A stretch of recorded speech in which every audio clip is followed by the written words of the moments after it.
On this episode of Travelogue, we head out to Tangchong. This city embodies a spirit of unique charm and grace. Embrace its quaint lifestyle with volcanic rocks as cobblestone streets. This city even has a special secret, washing huts as venues where lovers and families are reunited. So get ready and refresh your spirit in Tangchong.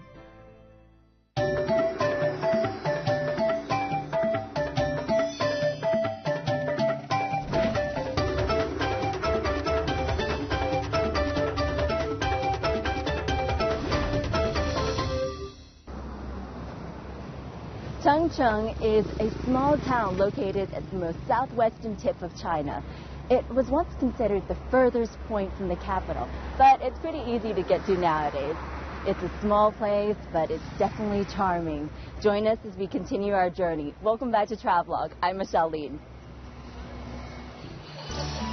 The village of Heshun lies 4 kilometers away from Tangchong town. That's 10 minutes by taxi or one of the minibuses. Even though Heshun was voted the most charming village in China in 2005, you still won't find many tourists here. Located on the southwestern Silk Road, this 600-year-old village is known as an overseas Chinese town. It's pretty confusing terminology until it's explained to you. You see, in the past, Heshun was one of the most remote villages in China, and because of this, most people found it hard to make a living here. So a good portion of the young men traveled to Myanmar, other parts of Southeast Asia, or Europe to work and support their families. Many of them returned home to retire, but others remained overseas and thus became members of the first generation of overseas Chinese residents. If you check the internet, you'll find references to Heshun being a retirement village, but I can tell you that paints a highly inaccurate picture of this quaint and culturally significant village.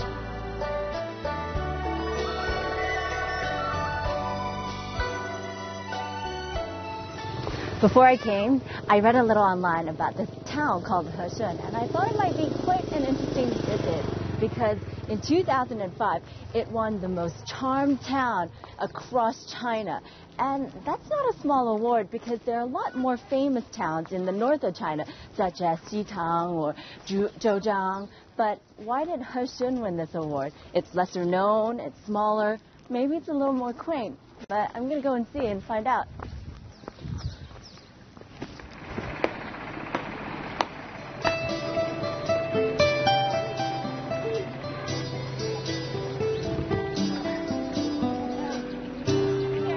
When you think of retirement villages, you probably think of places like Florida, where the elderly flock to enjoy a tranquil old age.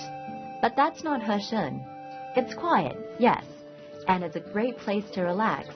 But it's by no means just for the elderly. It's somewhere that has placed great emphasis on maintaining its own history and culture, as well as its past influence from Southeast Asia and Europe. Even though Heshun is quite well known in China, there's very little mention of it overseas. Yet, much of the village's upkeep is paid for by its overseas residents who may not have returned home in a while, but who are still keen to see its culture and beauty maintained. One of the village's main attractions and its pride is the local library, which was listed as a provincial cultural relic in China in 1980.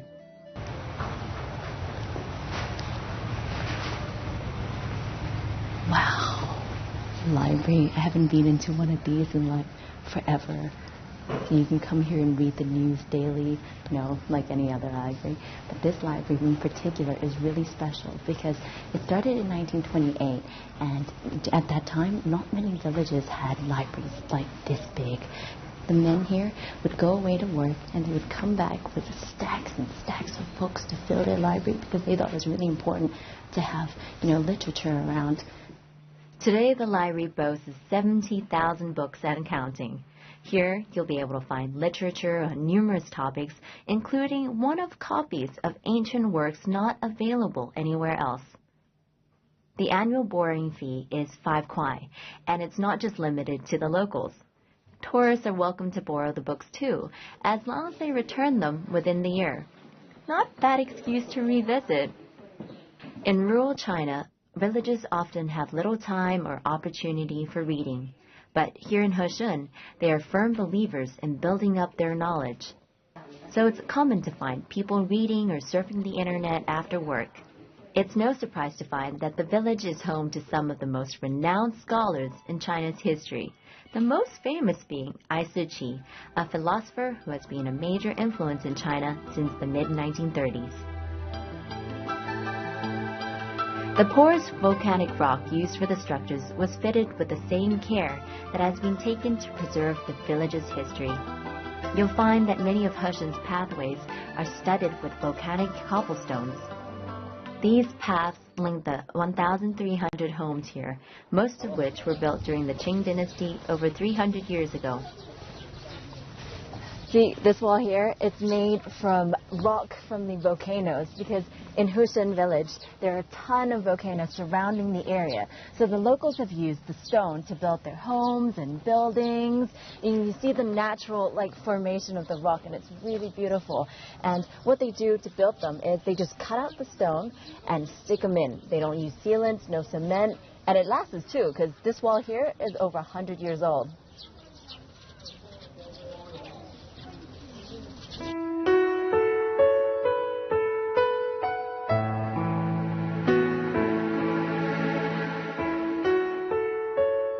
While Yunnan is famous for its ethnic diversity, the residents of Heshun are mostly Han. Many of them can claim an ancestry that dates back to the Ming dynasty. In the 14th century, Emperor Hongwu introduced a policy of dispatching militia from various parts of central China to Yunnan. After completing their service, many of the soldiers chose to stay on in the area and chose to settle in Heshun. In the village, there are 8 ancestral halls belonging to affluent families who, though they no longer live in Heshun, still send funds from overseas to maintain the building. It's their way of recognizing their family history and paying tribute to their ancestors while remembering their roots.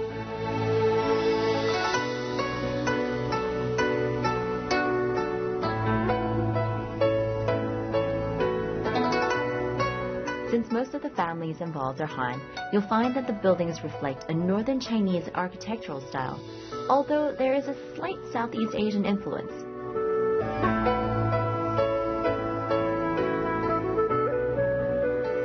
One of the first things that will catch your eye when you arrive in Heshun is the washing huts. Standing beside the river near the village entrance, there are 6 of them altogether, built in different styles. Back in the Qing dynasty, these washing huts were built as an act of love by the men who traveled overseas in search of work for the women in their lives. The huts were places where the women could wash their clothing in the river, sheltered from the sun and rain. They were built near the village entrance so that the women would be able to see the men when they eventually returned home from overseas. The washing huts had a practical function, but they were also venues where lovers and families were reunited, sometimes after many years apart.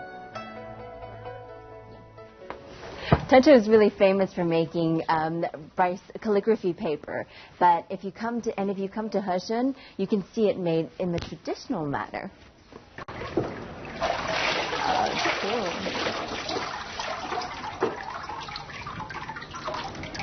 Cool.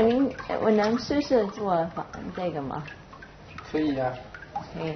可以。你教我吧，我也不会。看好，我先做给你一张看。好。我这边也是，然后再朝这边。要放2性格是吗？颜色。嗯。哎。这样它就一张纸。然后把它反扣到这边来，这边就多一张纸。啊。这样一张纸就算完成。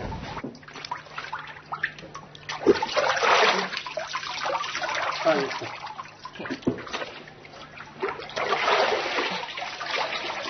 I think I'm kind of hopeless at this. Sure. He's just said that I just split the paper again, so 我觉得我给你做吧。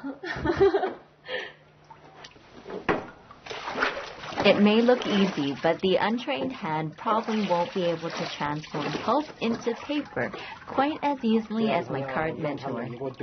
He's been doing this for more than 10 years, and while it's second nature to him, it's proven a lot more difficult for me. So I think I'll just leave it to the experts and feed my shopping habit instead. Few people have much use for calligraphy paper these days, but handmade paper is always a good souvenir or present. I think knowing how much effort goes into producing a sheet of paper makes it that bit more special.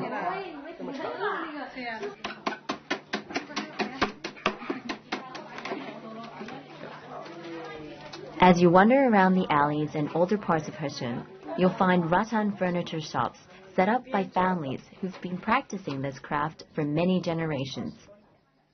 The rattan is brought across the border from Myanmar and put through a careful selection process before being transformed into furniture. A custom-made side table takes about a week to make and a chair about 3 days, but smaller items are available to buy on the spot. You'll also find household items used in local Chinese villages here, but bear in mind that they're probably woven not from rattan, but from bamboo. Rattan is one of the oldest raw fibers used for making furniture today. The rattan vine grows naturally in jungles throughout Southeast Asia. Its rate of growth is actually sped up after being cut, so even the most environmentally conscious people can't disapprove. It's a lot stronger than cloth or leather. Some of the chairs in the shop are over 30 years old and still in good shape. Heshun, in fact, means peace and harmony. The name suggests a place where neighbors live alongside one another on friendly terms. If you decide to linger here for a day or two, I'm sure you'll quickly end up recognizing your neighbors as you bump into them on your treks through the village.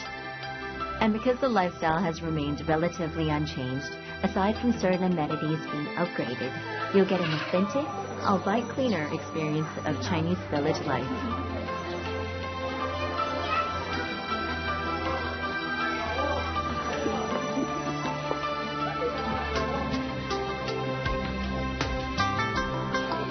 Nowadays, many of the villages have taken to converting their homes into bed and breakfast. In general, they are trying to share their culture and lifestyles with people who have taken the trouble to travel here. And for the tourists, it's a relaxing way to experience Heshun without a rambling tour guide dictating your every movement.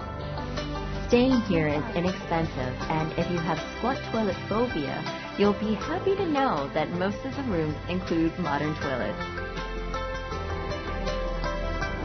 这一年四季都有花开，这几天开的叫虎头兰。你自己种的？啊，这我老公种的。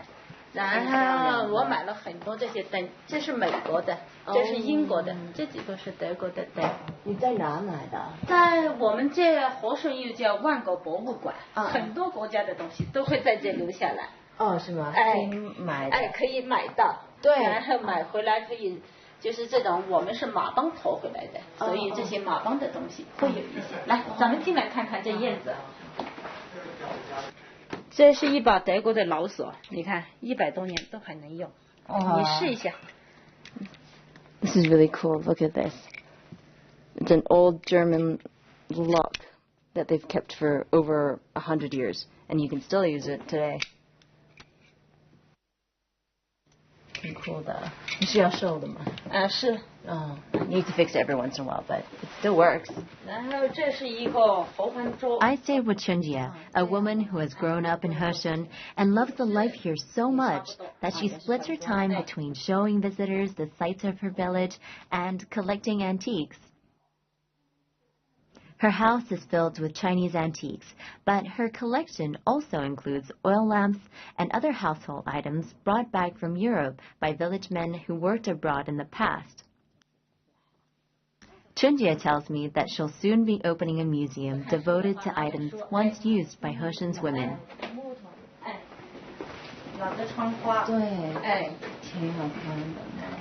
这桌子可以打开，就是一打开的话，也就像一个吧台一样，要喝酒。要这样的话很简单，这样就打开。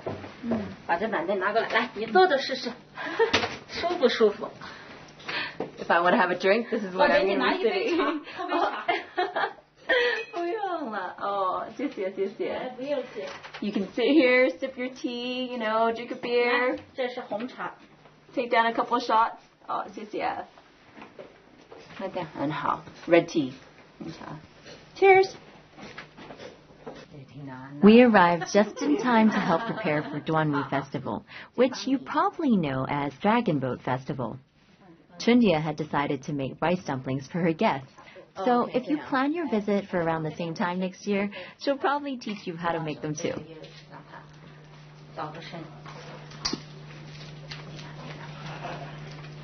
Okay, my grand taught me this when I was really young, but this is far more complicated. Do you know, I think I did the right thing when I decided to come and stay here for the night, because, I mean, you wouldn't get the same experience at any hotel. Who's going to teach you how to wrap a rice dumpling? None of the hotel staff are going to do that. This is fun. But, you know, I think it's really good to, live in little hostels and stuff, because, I mean, if you go to a little village, you know, you don't want to stay anywhere commercial. You want to stay at, little quaint places where you feel comfortable and it's quiet, and, you know, you can learn all sorts of different things from the locals. So I'm experiencing the Hessian lifestyle now. Except I need a little bit more practice, obviously. Okay. 你讲软的会容易一点，但是我觉得还是不容易，还是不容易。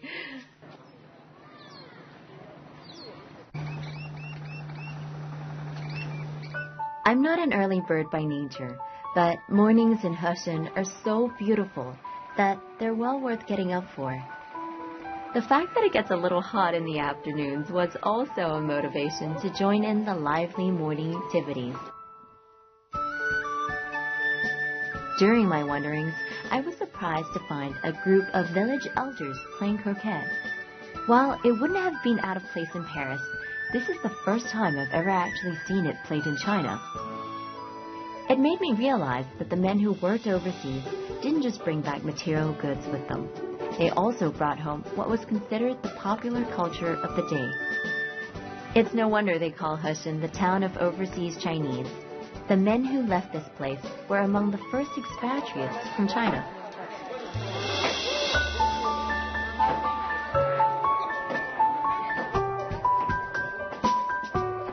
Surrounded by the locals at the daily market, I can't help wondering at how families still encourage their young to go abroad in search of their fortunes.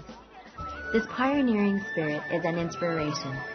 While most mothers would prefer their children to stay at home, the young here are taught to embrace and experience a life that's not part of their own culture. In the past, the motivation was financial. Nowadays, it's in their spirit. I have to confess that I love markets. Markets are the places where you can really get a feel for the local life. In Hessian's market, you'll find tropical fruits from Yunnan and Myanmar. Now, I grew up with mango trees in my yard, but they sell the best mangoes here, so if you visit, try them. The market sells food and various knickknacks that you may or may not need for your home, but it's the experience that makes the market so exciting. The locals usually get to the market before 10 a.m., so make sure you're up early and join them. And maybe if you get lucky, you'll pick up a few local recipes like I did.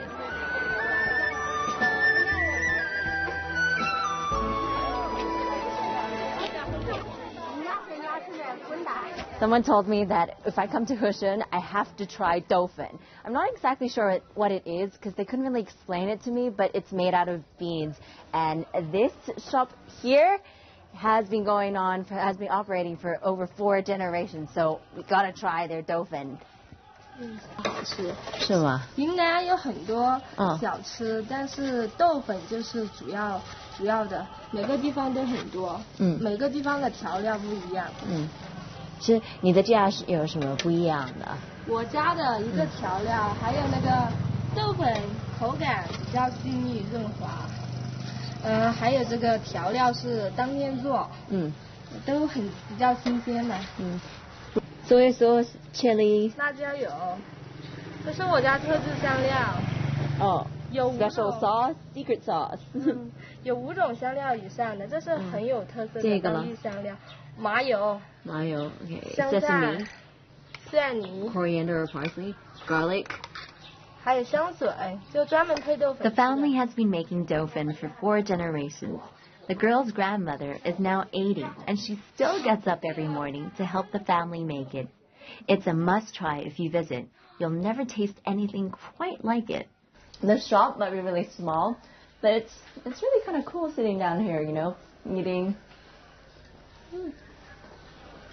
外婆他们做豆粉都是在地里。 Hey guys. Hi. Hi. Welcome to Zhongguo.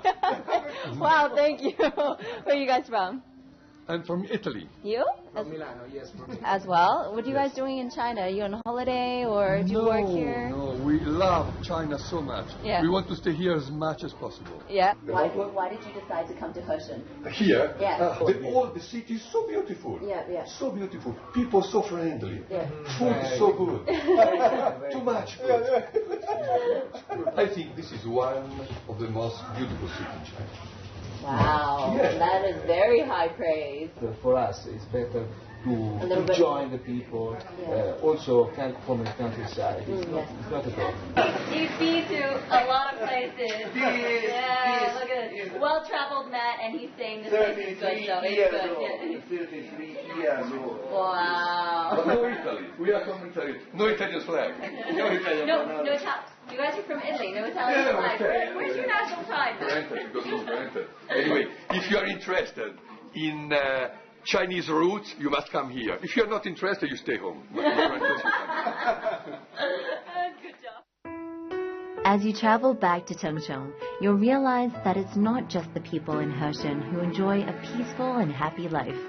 The lifestyle of the people in Tengchong isn't that different, even if it's in a more urban environment. Perhaps it's in the refreshingly clean air or a result of the amazing weather that you'll find in most parts of Yunnan. But whatever it is, we all need a little of it every once in a while to remind us that life can be fun and isn't always a rat race. This is something the people in Heshen and Tengchong will help you remember. The weather in Yunnan may change very dramatically from moment to moment, but I guarantee your experience won't because they place a lot of importance in maintaining their lifestyles. It's my first time in Tengchong, Yunnan, but because Tengchong has given me such a great impression of this place, I'm pretty sure it won't be my last. Thanks for watching Travelogue. I'm Michelle Lean. I'll see you next time, but in the meantime, keep those bags packed.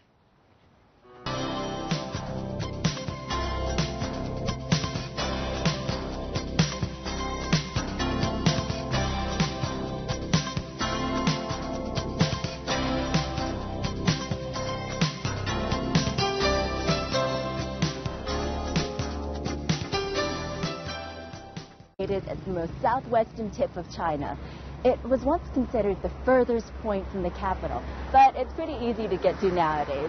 It's a small place, but it's definitely charming. Join us as we continue our journey. Welcome back to Travelogue. I'm Michelle Lean.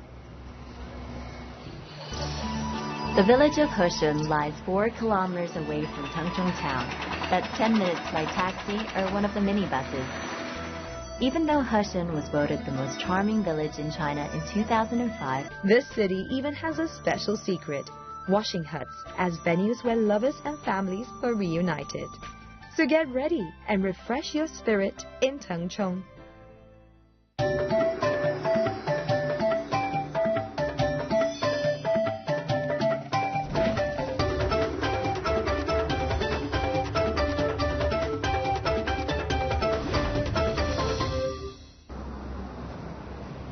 Tengchong is a small town located families. Many of them returned home to retire, but others remained overseas and thus became members of the first generation of overseas Chinese residents. If you check the internet, you'll find references to Heshen being a retirement village, but I can tell you that paints a highly inaccurate picture of this quaint and culturally significant village.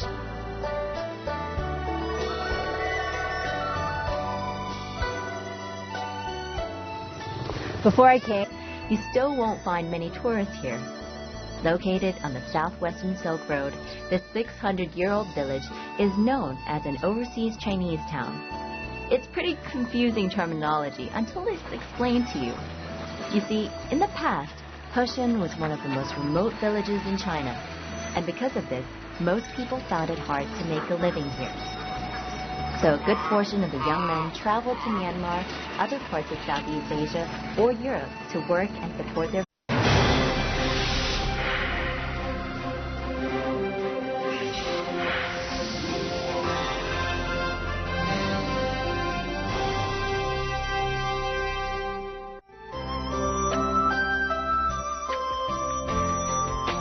On this episode of Travelogue, we head out to Tangchong.